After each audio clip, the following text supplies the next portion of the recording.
Bueno, muchísimas gracias a ustedes, jóvenes, por reunirse aquí para escucharme por unos momentos. Yo encantado de venir, no solo porque se trata de Ibarra, que es mi ciudad, sino porque se trata de la Universidad Católica, que es una institución de alta respetabilidad en nuestro país y que ya tiene un bagaje propio aquí en la Ciudad Blanca.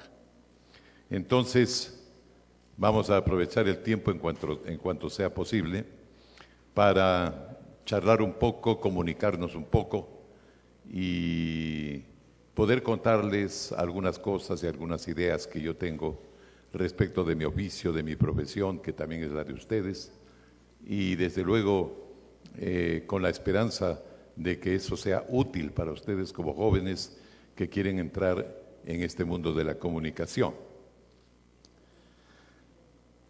Y para que sea más ameno y más productivo, yo voy a ir tocando algunos temas, pero en momentos les daré oportunidades a ustedes para que me hagan preguntas, me comuniquen sus inquietudes y yo a la vez pueda contestarles, satisfacerles, ¿no? Y he dividido más o menos algunos aspectos, espero que el tiempo nos permita, ¿no? En todo caso, vengo, repito, con el mayor gusto, la mayor satisfacción a conversar con ustedes una vez más. Hace como 20 años estuve en esta universidad y bueno, una segunda vez siempre viene bien. Bueno, se me pidió un poco que les hable de mi trayectoria personal, de mi trayectoria profesional, y voy a empezar con ese tema, ¿no? Quiero contarles que yo pues empecé en la comunicación hace muchos años, cuando todavía era estudiante de secundaria en el Colegio Nacional Teodoro Gómez de la Torre. Yo estaba en quinto curso cuando fui a pasar unos días en Guayaquil y allí pues por una conexión que tuve con una emisora local, Radio Católica, que existía entonces, y estaba dirigida por un sacerdote de Cayambe, el padre Alfonso Garrín. Por esa conexión pude meterme en el mundo de la radio. Desde luego tenía el apoyo de mi padre, que era un radiodifusor conocido y de prestigio. Mis aspiraciones fueron las de quedarme en la ciudad de Guayaquil, hacer mi sexto curso, que era lo que me faltaba, y bueno, desarrollar mi actividad y esta profesión, digámoslo así, que la abracé con toda pasión y con toda vocación desde el principio. Pero las cosas no se dieron así. No pude ingresar al sexto curso del colegio en Guayaquil y regresé a Ibarra. Entonces vine a Ibarra con el fin de graduarme, pero inmediatamente me vinculé con una emisora local que era la CRI, Centro Radiofónico de Imbabura, que entonces pertenecía al señor Abelardo Morán Muñoz, que era además el rector del Colegio Teodoro Gómez de la Torre. Estuve trabajando allí, me matriculé en la sección nocturna del colegio y me gradué allí, porque necesitaba el tiempo del día para poder seguir trabajando. No quería interrumpir mi carrera y por supuesto yo necesitaba ganarme unos reales también, ya estaba acostumbrado a eso, pese a que era muy joven. Me gradué de bachiller, seguí un año más en la radio, en el colegio, porque fui nombrado secretario del colegio. Estuve allí, el mismo señor Morán tuvo esa gentileza de darme su confianza para ese puesto.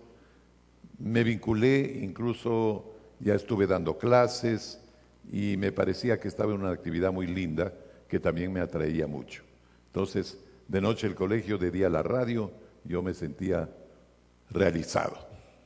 Pero un día uno de los profesores jóvenes,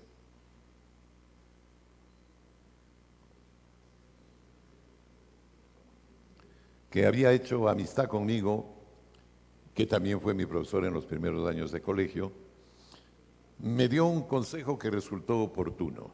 Me dijo él que yo ya en Ibarra ya no tenía mayor expectativa, que él me veía muy contento con mis actividades en el colegio y también con las de la radio, por supuesto, y que, bueno, me estaba poniendo anclas aquí en la ciudad de Ibarra. Pero él consideraba que yo podía abrirme campo tranquilamente en otra parte, un medio más grande, a lo mejor de mayor competitividad y de mayores posibilidades de crecimiento.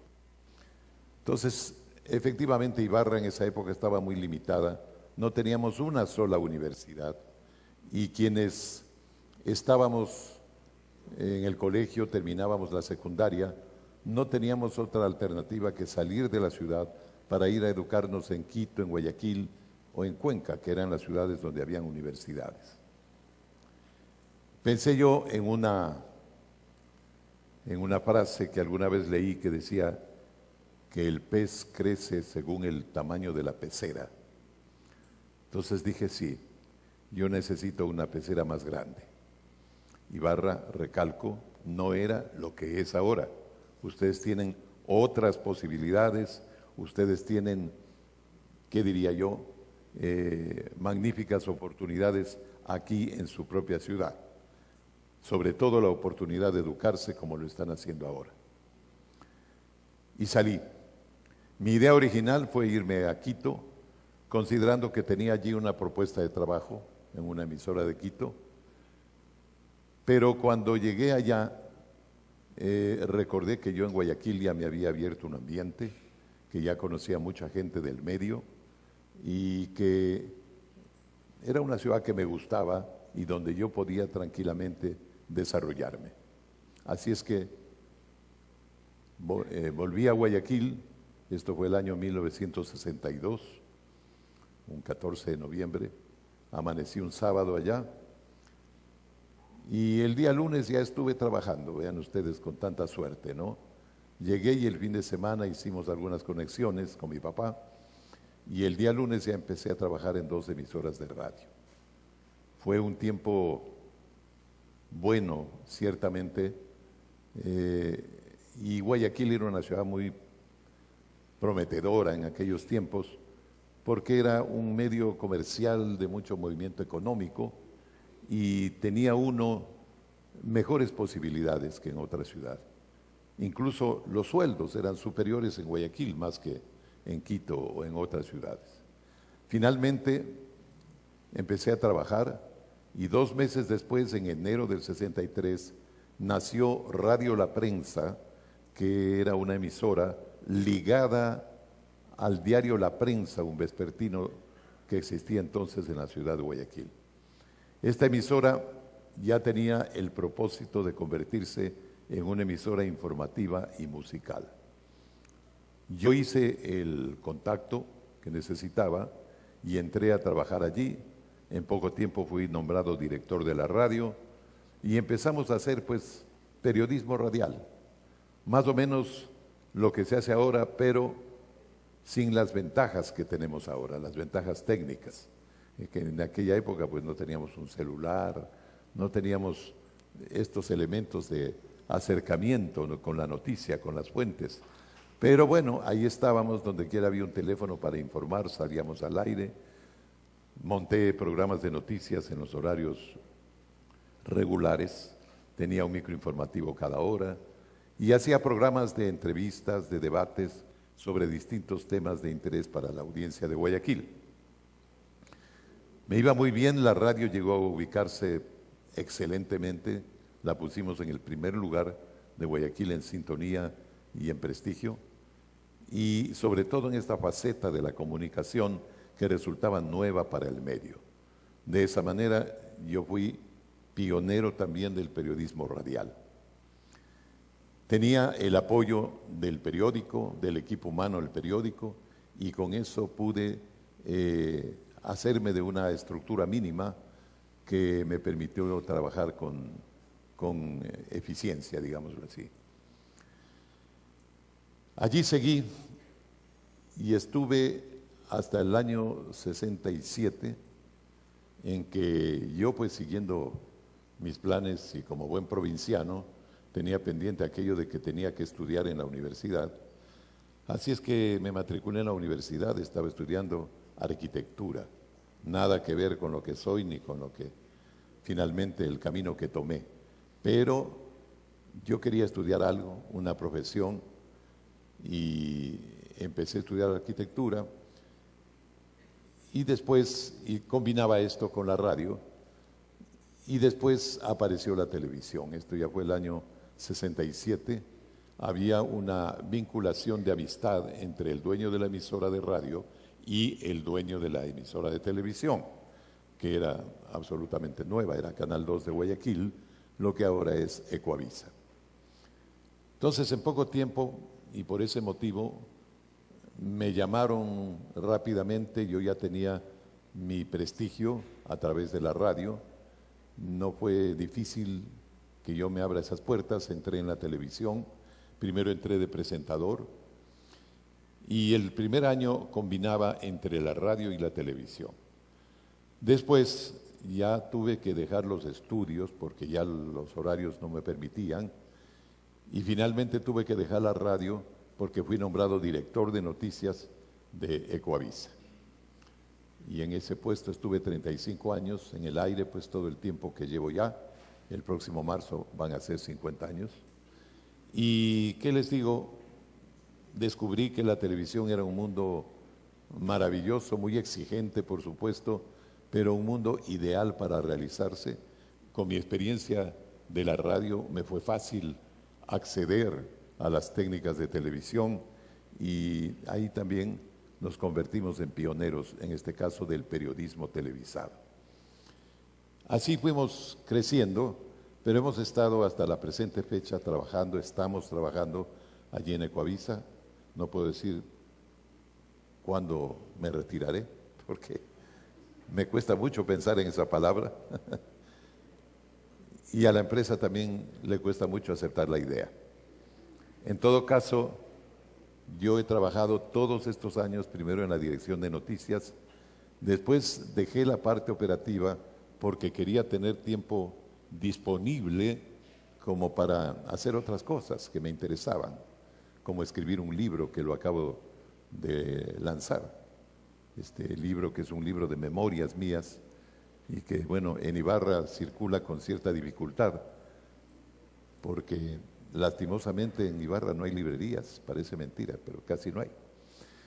En todo caso, en Quito ustedes pueden encontrarlo en las librerías conocidas, ¿no? Española, Librimundi, Mr. Book, etc. Se dice que al Supermaxi también lo están entregando, pero por lo menos aquí en Ibarra no se ha visto todavía. Espero que eso vaya fluyendo poco a poco. Para todo eso quería mi tiempo.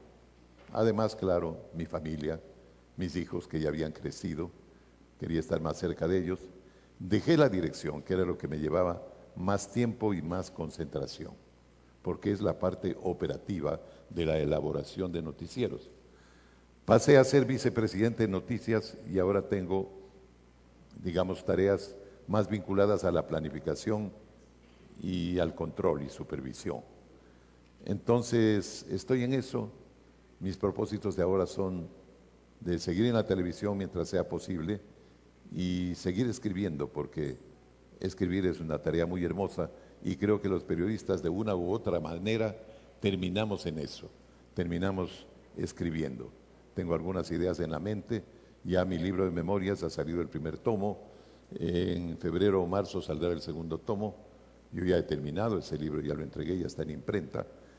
Y después tendré que escribir de otras cosas. Tengo por ahí borroneado unos libros sobre televisión como empresa, es decir, la administración de la televisión.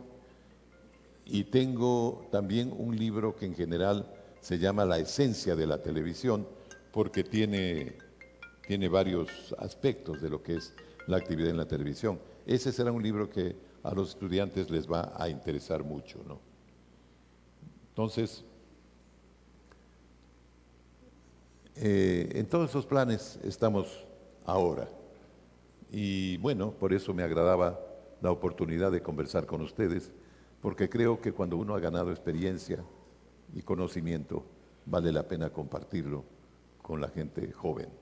En ese sentido, mi libro es o pretende ser un legado, porque es un libro de memorias, pero a la vez es un libro de historia, aunque no escribo como un historiador en términos estrictos, pero los periodistas de alguna manera somos la primera fase de los historiadores, investigamos los temas, conocemos, entonces he podido escribir pues una historia que empieza en el año 61 aquí en la ciudad de Ibarra y termina en los tiempos actuales. El segundo tomo termina en enero del 2016.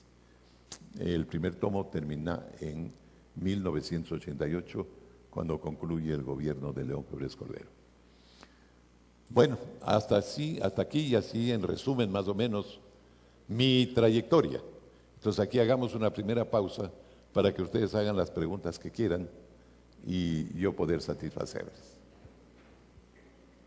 A ver si alguien tiene un micrófono por allí para que les pase a los jóvenes y pregunten todo lo que quieran. Bueno. Para que la vea. Muy buenos días a todos. Mi nombre es Vanessa Álvarez. Muy buenos días, don Alfonso. Qué gusto realmente. Nosotros como comunicadores nos vemos muy bien representados con usted. Muchas gracias por transmitirnos sus experiencias y conocimientos. Yo quiero ser muy puntual en esta pregunta. Hablaba usted de que llegó un momento en su vida en el que dijo, ok, tengo que buscar nuevos horizontes. ¿Cómo saber que ya ha llegado el momento de buscar nuevos horizontes? De salir quizás de esa zona de confort. Punto número 1. Y la segunda, ¿cuáles son las herramientas que necesitamos para llegar a hacerlo? Ya. Bueno, uno cuando tiene pues ilusiones y sanas ambiciones, siempre está pendiente de construir un futuro. Entonces adquiere esa visión, esa intuición, digamos, para poder organizar su vida y saber el momento en que tiene que tomar la decisión y dar los pasos que correspondan. Aquí lo que es importantísimo, y pongo mi propio caso como ejemplo, es la determinación que uno tiene que tener.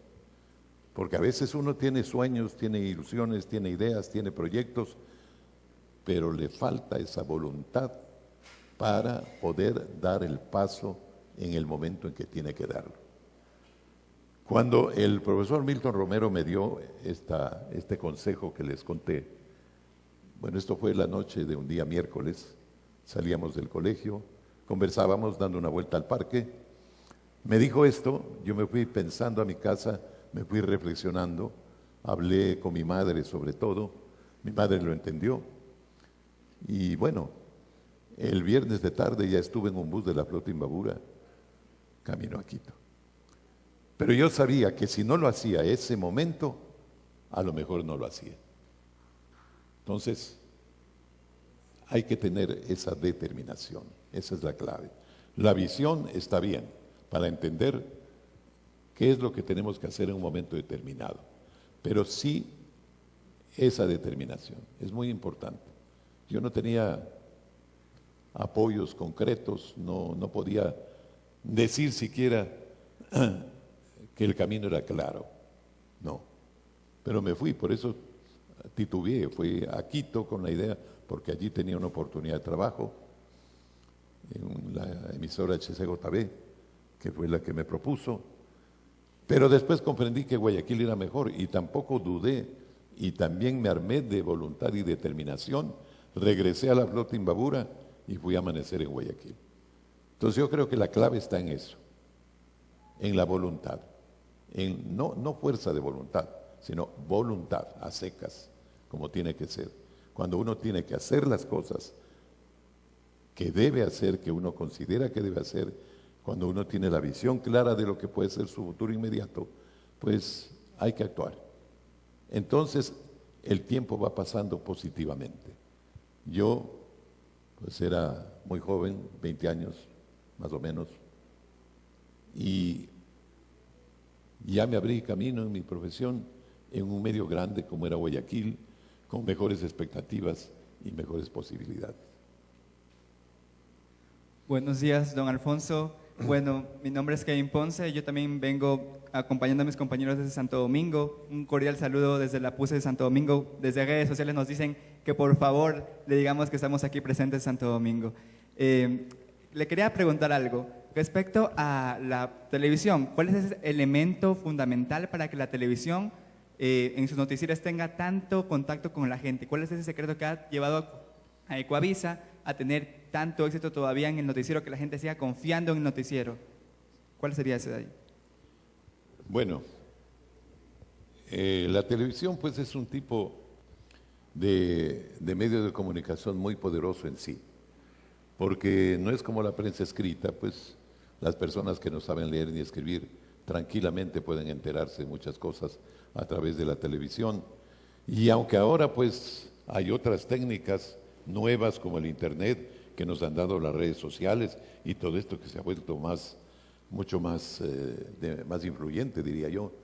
La televisión, sobre todo en la época en que nació el Ecuador, era toda una novedad, es decir, la gente tuvo desde el comienzo una expectativa muy grande respecto a qué iba a pasar con la televisión ecuatoriana. ¿Qué se hace para estar en contacto con la gente, para ganarse al público? Bueno, ahí se aplica un concepto que es un concepto mercadotécnico. O sea, se investigan los mercados y se hacen las cosas que la gente quiere. Es decir, el propósito es que en la pantalla esté el producto que la gente quiere ver, un producto audiovisual, cualquier programa, sea lo que sea. En cuanto a los noticieros, hay sus reglas particulares, no siempre se logra convencer al público, pero el tiempo y los buenos procedimientos terminan dándole a uno esa fortaleza y esa credibilidad ante el público, ¿no? La televisión nació en el Ecuador en el año 1959. Un mes de diciembre nacieron los dos primeros canales, uno en Guayaquil, uno en Quito. En Quito nació el canal del HCJB, que era una emisora de radio de gran potencia y de gran prestigio. Los propietarios era la Misión Evangélica en el Ecuador. Ellos montaron el primer canal de televisión que tenía más bien un carácter cultural y religioso. En Guayaquil sí nació el primer canal comercial. Un señor de nacionalidad alemana que era casado con ecuatoriana y era entendido en la parte técnica, trajo unos equipos e hizo la primera instalación. Vendieron al poco tiempo porque en cambio ellos no conocían la parte administrativa, de publicidad, de mercado, y no sabían cómo manejar para que la estación siga existiendo. Pero pasó a otras manos que sí lo supieron hacer, y ese canal estuvo por mucho tiempo, es el actual RTS, ¿no? Que por eso se llaman Primera Televisión Ecuatoriana, porque en realidad fueron los que empezaron. Después vino Canal 2 de Guayaquil, Ecuavisa, en el año 1967. Y después vendría Canal 10, Gamavisión, Canal 1, en fin, los demás canales, los canales en provincias, que se ha desarrollado mucho también en buena hora. Y ahora incluso se anuncia pues canales comunitarios, en fin, con especializaciones en cuanto al contenido. Esa es como una historia en resumen, pero recalco el prestigio, la sintonía, el respaldo que uno necesita al público, solo lo adquiere sirviéndolo al público como el público espera.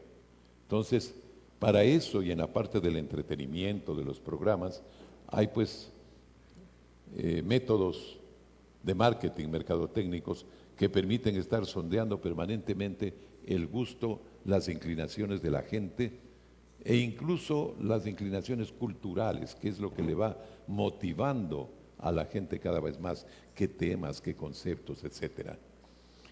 Y en cuanto a los noticieros, ya la cosa es un poco más compleja, porque entonces no solo cuenta el interés del público, también cuenta la posición ética de la empresa y los métodos de desarrollo profesional.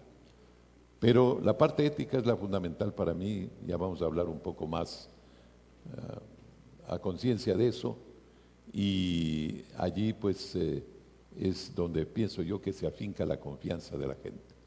Porque para que la gente crea en la gente de la televisión, tiene que haber ética de por medio, en todo cuanto sea posible. Más adelante tocaremos este tema.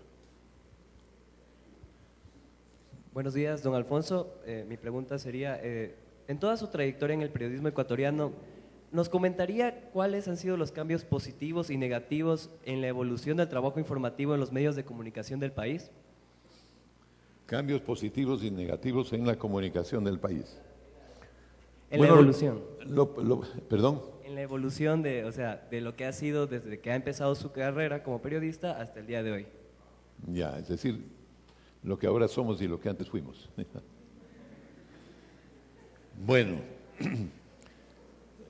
como cambios positivos en materia de comunicación, podemos definir y tenemos que definir primero al desarrollo tecnológico.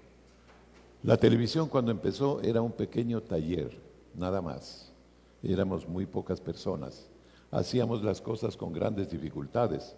No conocíamos muchos de los equipos que facilitaban elaborar los productos audiovisuales que iban a salir al aire. No teníamos. Ecuador pues tenía un retraso, si se quiere, frente a otros países. Pero en poco tiempo, la televisión fue tomando fuerza en términos de que se convirtió también en empresa de éxito y pudo tranquilamente adquirir esos equipos que tanto nos faltaban. Entonces, el primer cambio positivo es el desarrollo tecnológico. Eso es lo más importante. Después, el desarrollo humano, porque estos años de televisión ha implicado que los actores, los protagonistas de la comunicación se vayan formando. Y hay empresas como Ecuavisa que permanentemente está haciendo capacitación. Nosotros hemos tenido instrucción, hemos contratado con profesionales de otros países, hemos hecho muchas cosas que nos han permitido irnos poniendo al día. Incluso cuando se adquirió un equipo, había que traer un profesional, porque todo equipo tiene pues una manera técnica de funcionar, pero aplicado a la comunicación, ¿cómo hay que usarlo? Ahí está la clave. Entonces teníamos que aprender todo eso. Entonces el desarrollo técnico y el desarrollo humano permitieron que la comunicación, los medios de comunicación y la televisión en particular vayan creciendo, ¿no? Y han crecido de tal manera que primero ahora pues hay muchos canales de televisión, muchas emisoras de radio, el internet ya está saturado de medios de comunicación.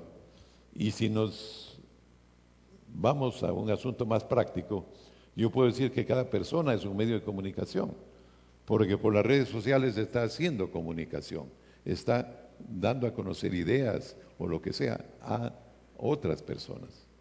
Entonces hemos llegado a un punto casi de saturación de tecnología de comunicación. Por cierto, el Ecuador no es el único país que vive esto, sino el mundo entero. Y eso produce grandes cambios. La globalización es un cambio producto de la comunicación. Como el mundo está más comunicado, se ha vuelto más pequeño. Nuestros intereses ya no terminan aquí, ni más allá. No, están en el infinito. Por eso ustedes pueden notar, por ejemplo, que en los noticieros la noticia internacional tiene ahora tanta importancia como la noticia nacional. Es decir, lo que pasa en cualquier país latinoamericano, aunque fuera Colombia, Brasil, Argentina, no sé, o lo que pasa al otro lado del mundo, o en el Medio Oriente, o en Japón, o en China, tiene tanto interés para nosotros porque ya el mundo está interrelacionado por la comunicación. Los chinos quieren saber cómo somos nosotros y ellos tienen televisión y medios técnicos para enterarse de todo eso. Nosotros también tenemos, por esos mismos medios técnicos, la forma de enterarnos. Antes no era así. Al principio, cuando salió la televisión, incluso yo digo que ni siquiera el país era uno solo. ¿Por qué? Porque, no sé, la cordillera de los Andes era demasiado alta y en la costa éramos de una manera y en la sierra éramos de otra manera. Entonces había diferencias grandes que nos hacían elaborar criterios u opiniones a veces equivocadas por pura falta de conocimiento.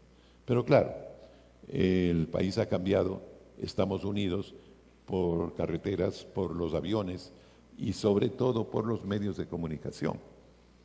Los periódicos circulan en todo el país, la televisión se difunde en todo el país, la radio lo mismo. Entonces, aunque se conserva siempre en la comunicación el sabor local de las emisiones, y eso está muy bien y es necesario, ya hay un concepto y una visión que atrapa a todo. Entonces el país ya es uno solo, y es uno solo ante el resto del mundo. Entonces el mundo también se va haciendo más pequeño. Todo eso es gracias al apoyo de la comunicación. La comunicación nos globalizó y la comunicación nos ha hecho más cercanos con todo lo que eso significa, porque eso tiene una repercusión en la conducta de los pueblos, de las sociedades y de las personas, desde luego. Entonces, vivimos un mundo totalmente diferente al que conocimos antes. Entonces, mi pecera de Ibarra ya no está tan chiquita, ¿no? Ya alcanza, ya se ha hecho más grande y se seguirá siendo más grande, porque tenemos todos estos contactos con el mundo entero. ¿Alguien más? ¿Otra preguntita? Muy buenos días, mi nombre es Andrea Malquín y estoy en primer nivel de comunicación. Mi pregunta es, usted que ha tenido una gran trayectoria y es un ejemplo para la mayoría de los que estamos aquí, ¿qué consejo fundamental nos podría dar para no desmotivarnos de esta maravillosa carrera? Bueno, la pregunta es buena, realmente, es buena, aunque parezca sencilla de contestar. Algo de motivación puede ayudarnos mucho, pero creo que en el periodismo hay mucho más. Hay por sobre todo la vocación. O sea, hay mucha gente que quiere trabajar en comunicación, pero le agrada la novelería y mucha gente quiere trabajar en la televisión para aparecer en la pantalla y para que la gente le reconozca, etcétera. Pero no es lo esencial. En comunicación hay que sostenerse en la vocación. O sea, estás estudiando esta carrera porque te gusta, porque te vas a realizar en ella. Entonces, mantente sin desviarte del camino. Anteayer, en el lanzamiento de mi libro en la ciudad de Guayaquil, la persona que me presentó destacaba eso, que yo no me he desviado del camino hasta convertirme, decía él, en un aporte para el país. Y es así, porque si uno está caminando y caminando en la senda que uno ha buscado y ha considerado, entonces simplemente tiene que llegar a cumplir metas, objetivos, ideales y conseguir cosas y resultados que siempre serán positivos.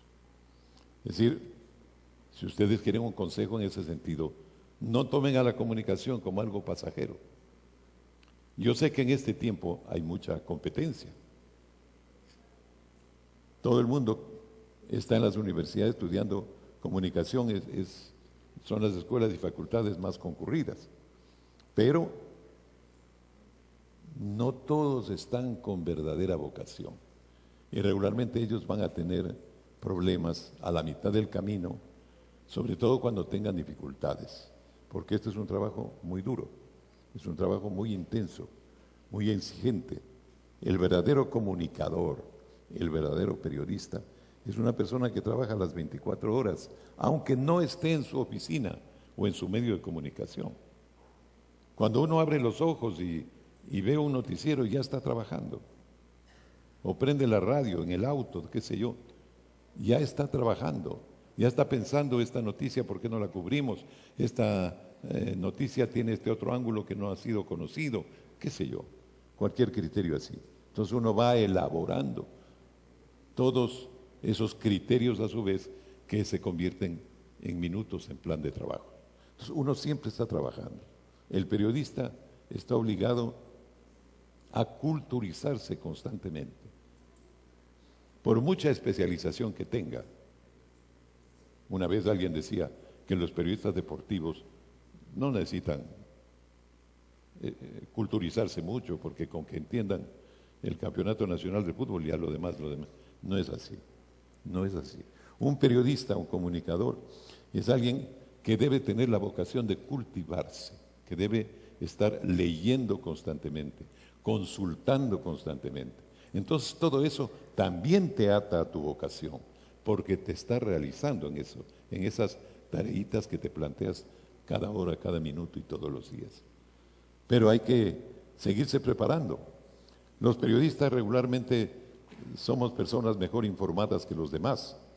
Entonces cuando llegamos a un sitio somos del centro, porque todos nos preguntan, oiga, ¿y usted qué piensa? ¿Y quién va a ganar las elecciones? ¿Y qué candidato le guste? Todas estas cosas le empiezan a preguntar a uno, porque el público sabe que uno puede saber más que él. Entonces hay que estar siempre preparado para saber más que él, no de estas cosas que pongo como ejemplo de la política y las campañas electorales, sino de los conceptos, de las realidades. Cuando hablan de crisis económica, hay que saber pues por qué se produce, qué está pasando, qué ideas hay para superarlo, en fin. Pero el periodista es un humanista, aprende de todo, aprende de todo. Los médicos se preparan constantemente, pero en lo de ellos. Les falta tiempo para lo demás. Pero los periodistas tenemos que desarrollar todo lo que es el conocimiento humano, porque nunca sabemos con qué tipo de noticia nos vamos a encontrar mañana y si estaremos preparados para afrontar eso. ¿Ya? A ver, mija. Don Alfonso Espinosa, es inevitable reconocerle como una leyenda del periodismo y la comunicación en nuestro país. Desde esa amplia trayectoria que tiene usted, como nos dice, 50 años que, pues, no sé, dimensionar esos 50 años me resulta a veces casi inimaginable. Da vergüenza ya tantos años. Un orgullo para nosotros, don Alfonso Espinosa. Muchas gracias. Un orgullo saber que va a cumplir 50 años. Muchas gracias, gracias. Y aporta y sigue aportando con un valiosísimo concepto de lo que es realmente hacer comunicación y periodismo en nuestro país. Pero mi pregunta va justamente desde ese sentido. Usted, como una trayectoria, como una leyenda del periodismo y la comunicación en nuestro país, ¿cuáles considera que son los principales retos y desafíos que debemos nosotros enfrentar o que deben enfrentar los estudiantes que se preparan para ser comunicadores sociales en pleno siglo XXI? Bueno, los retos del periodista son de todos los días, ¿no? Depende cómo amanezca el día, cómo vienen los acontecimientos, etcétera. Pero los retos personales ya ponía uno, que es el de estar siempre preparado, el de tener la vocación de periodista como alguien que quiere entrar en amplios campos de conocimiento. Entonces el periodista tiene que leer los periódicos, las revistas, tiene que escuchar la radio, la televisión, para informarse de los sucesos inmediatos. Pero tiene que profundizar en muchos de ellos. Entonces esto implica hablar con profesionales, implica leer libros en profundidad, en fin. Les pongo como ejemplo, en los años 80, cuando se desató aquí la crisis económica, bueno, nos tuvimos que volver un poco economistas todos, ¿no? Porque aquí le hablaban de la inflación y nadie sabía qué es la inflación. Entonces, a veces ni siquiera los políticos, ¿eh? Pero los periodistas sí nos preocupamos, empezamos a aprender. Recuerdo que en Ecuavisa hicimos una serie de seminarios con profesionales que nos enseñaron. Yo, como había estudiado administración de empresas, tenía un conocimiento bastante avanzado en eso y leía mucho. Y estaba al día con el desarrollo económico del país. Me comía los boletines del Banco Central, por ejemplo. Entonces, en mis planes no estaba estudiar eso, pero mi profesión me obligó a eso. Entonces, ese es un reto muy, muy importante. Hay otros retos, sobre todo, ya en términos amplios, ¿no? El de la defensa de la comunicación. Y aquí me voy a pasar al segundo aspecto para después volver al diálogo, ¿ok? Mucho se habla, pues, de la libertad de expresión en estos días, ¿no es cierto? Y en todas las épocas siempre ha estado un debate. En general, el debate de las libertades existe desde el nacimiento de la humanidad como convivencia organizada. Como ustedes saben, el hombre era nómada, circulaba por cualquier territorio y vivía donde le agarraba la noche. Pero un día decidió asentarse, gracias a un invento, vean ustedes. ¿Saben cuál era el invento? El arado. El palito este que utilizamos para perforar la tierra fue el que le hizo comprender al hombre que podía sentarse en un solo lugar, que podía empezar a producir alimentos, y esto le obligó a vivir como sociedad organizada, a vivir en comunas. De allí salieron las ciudades y después las naciones y todo lo demás, ¿no? Pero desde el momento en que el hombre se relacionó con otros y empezó a discutir los aspectos de la organización comunal, adquirió este criterio importante de la libertad. Porque nunca faltaba, pues, en la comuna el dictadorzuelo que quería imponer sus cosas, ¿no? Y sin respetar las opiniones de los demás. Entonces todos tenían que reclamar por ese ejercicio de la libertad. La libertad en todos los órdenes, pero la libertad de pensamiento y la libertad de expresión, que en la práctica son lo mismo, nacen desde aquellos lejanos tiempos. Dicen que la primera comuna estuvo fue pues esta ciudad bíblica que se llama Jericó, 8000 años antes de Cristo. Allí se instaló por primera vez el hombre, allí se instalaron estas comunas de convivencia y nacieron una serie de conceptos. La libertad para poder seguir actuando, para poder aportar, etc. La solidaridad para trabajar en conjunto. La justicia para que no le falte a uno lo que le sobra a otro.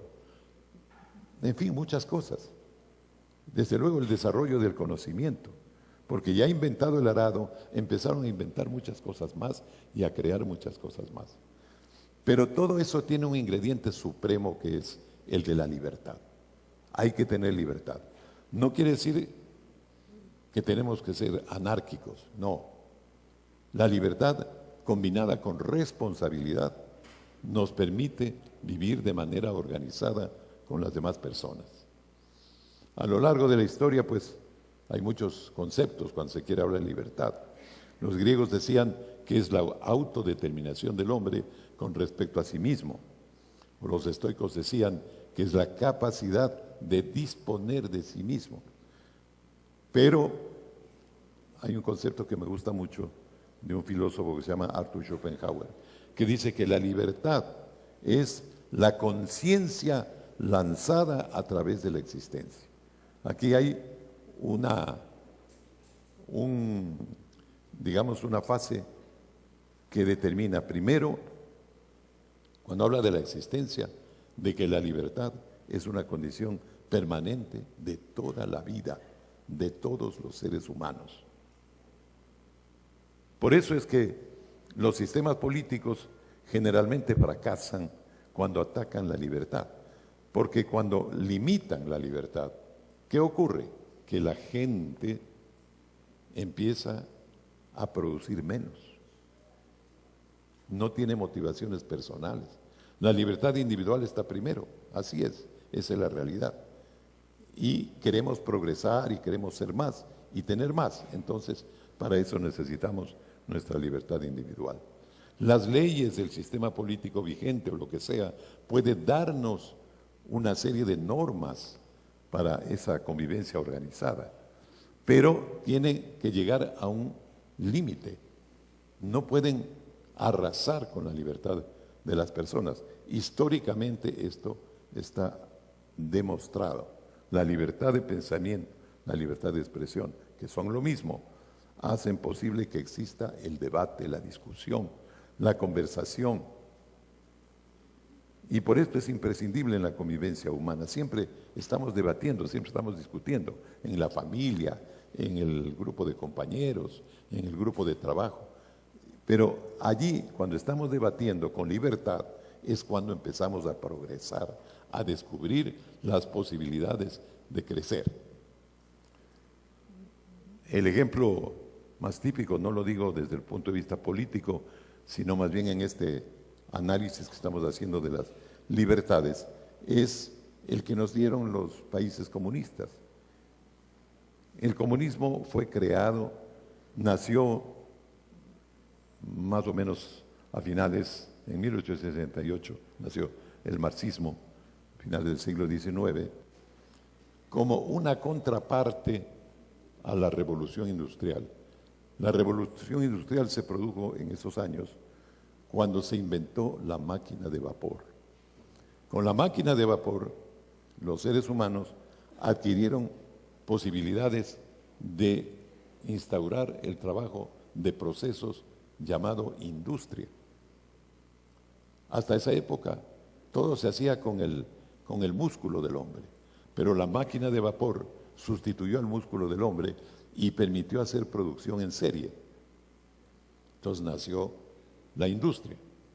Y claro, derivado de eso se inventó el barco de vapor, el tren de vapor y muchas cosas hechas con este combustible que es el vapor de agua. Pero ¿qué pasó? Que naturalmente los que instalaron las industrias se convirtieron en los dueños del capital y utilizaban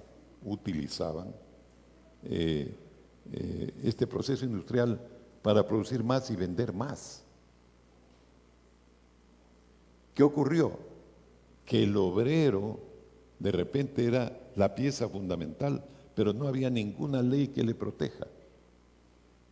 Se trabajaba cualquier día y a cualquier hora. No había las 40 horas, ni salario mínimo, ni nada de eso. No había nada que le proteja. Entonces, el obrero se convirtió en clase oprimida. Por eso sale Marx en un momento dado y crea la doctrina marxista comunista para defender al obrero. Y así pudo haber vivido. Empezamos el siglo XX y ya se instaura el primer país comunista, que fue la Unión de Repúblicas Soviéticos Socialistas y sus satélites después. Pero, ¿qué ocurrió allí? Que ya las condiciones del Estado las ponía y tan rígidas que la libertad individual quedó anulada. Por ese motivo, el sistema fracasó, perdió eficiencia económica. En el mundo capitalista las cosas ocurrían de otro modo, sobre todo porque se incorporó la tecnología, los nuevos inventos, cambiaron las cosas. En los años 60 del siglo XX, cuando la Revolución de París, por ejemplo, en 1868, los jóvenes estudiantes reclamaban contra el sistema comunista que se había vuelto tiránico y contra el sistema capitalista que se había vuelto injusto. Un presidente en Estados Unidos, que fue Lyndon Johnson, dijo: vamos a crear la sociedad de la producción, que después la llamamos sociedad de consumo, con todas sus cosas buenas y sus cosas malas. Entonces, con este aporte de la tecnología, el bienestar de la gente empezó a verse y a evolucionar. Cuando inventaron la electricidad, mire cuántas cosas nos ha dado la electricidad. Eso no nos ha dado ninguna ideología. Nos dio la tecnología, la ciencia.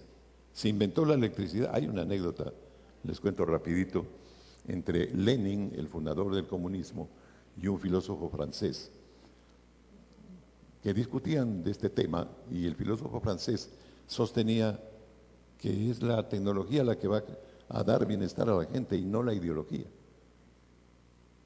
Entonces, Lenin obviamente estaba totalmente aferrado a lo suyo y él decía que la ideología marxista y su dialéctica iban a cambiar y a darle felicidad al mundo.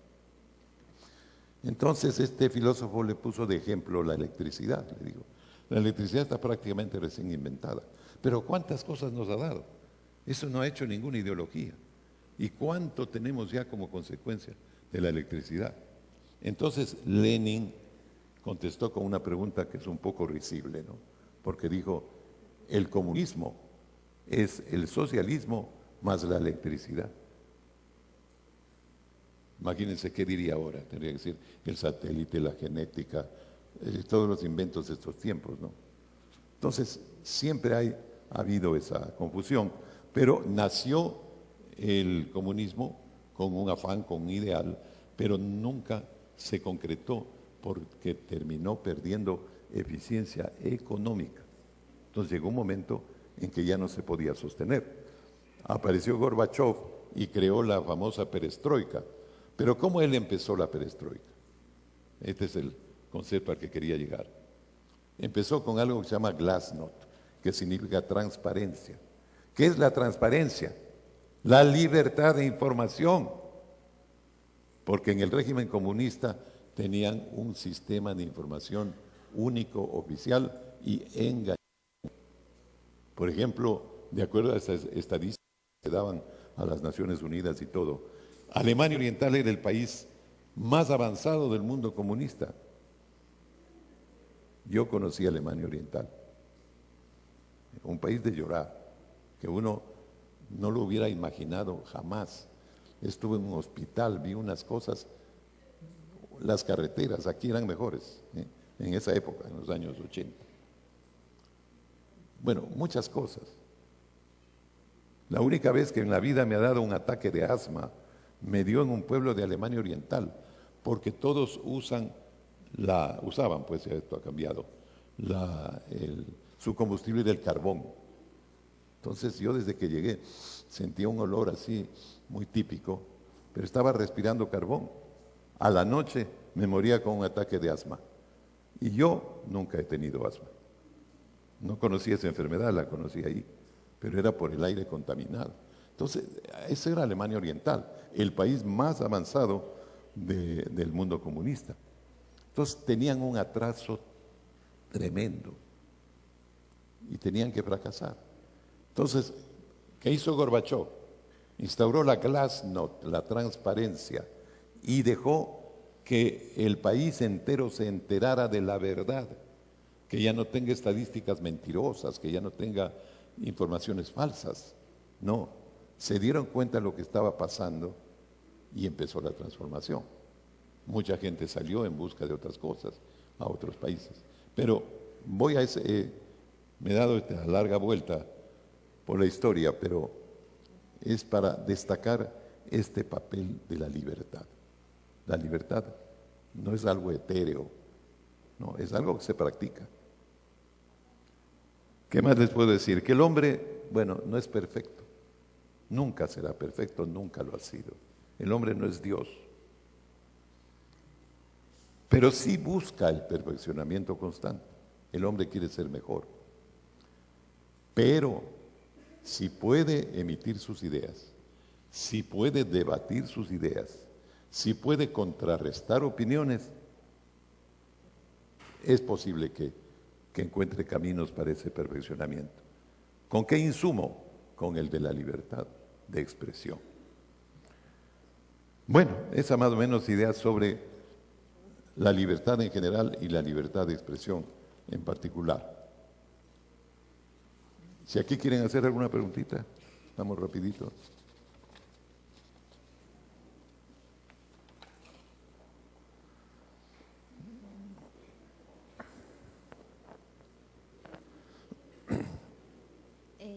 Muy buenos días, don Alfonso. Le agradecemos nuevamente por estar aquí con nosotros de parte de la CAMS y de la universidad.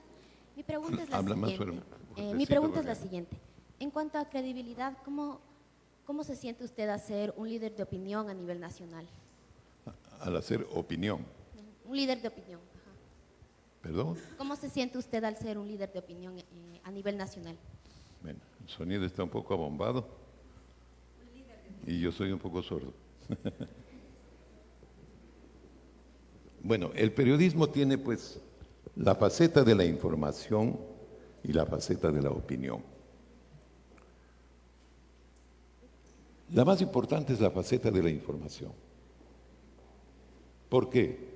Porque el solo conocer con la máxima precisión los hechos que ocurren, uno puede generar opinión, no el periodista, sino el público que le ve, que le escucha o que le lee. Puede generar opinión si tiene buena información.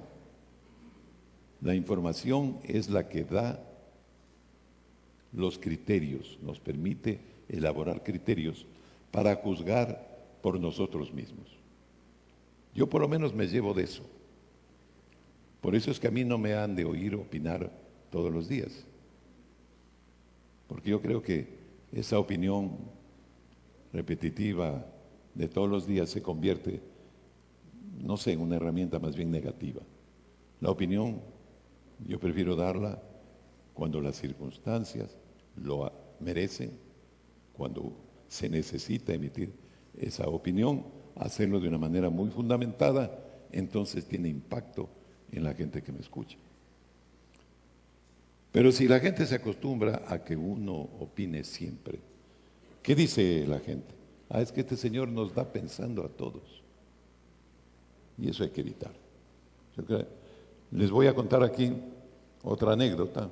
Yo conocí en Estados Unidos al señor Walter Cronkite, que fue el editor news de CBS, que era la cadena más poderosa de Estados Unidos. Trabajó allí 19 años. Salía todas las noches en el noticiero y era una personalidad muy reconocida en el país. Tan reconocida que les puedo dar dos ejemplos. Uno, cuando él transmitió el asesinato de John Kennedy